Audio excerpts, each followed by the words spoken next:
feels familiar to be back in Kayce's boots. I would have really missed him. This is a character where there's so much more to explore, particularly now that he's put the Yellowstone behind him. Kayce's a perfect man for a modern-day posse fighting for those who need the most protection. In this case, it's not Navy SEALs, it's a new badge, U.S. Marshals.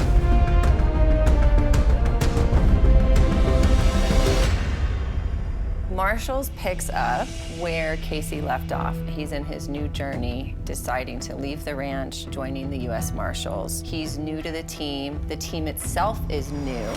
Kayce, meet my Marshals. Andrea, Miles, Belle. These guys are like family. So it's cool to see he has these bonds that we never met before. Kayce is the last line of defense for the people between the reservation and society. He's that middle line, that barrier. How are things? Well, you know, we got 5,000 acres, 300 pair, and a disobedient teenager. I'm living the dream.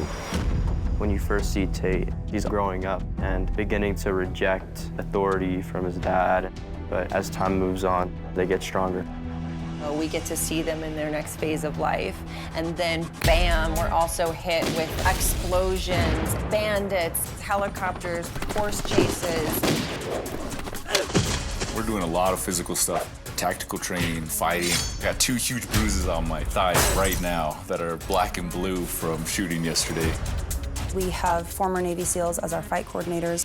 Everything is so meticulous and there's so much attention to detail. What we're getting in Marshals is unlike anything we ever saw before. Marshals is cops and robbers and cowboys and bad guys. It's feral, gritty.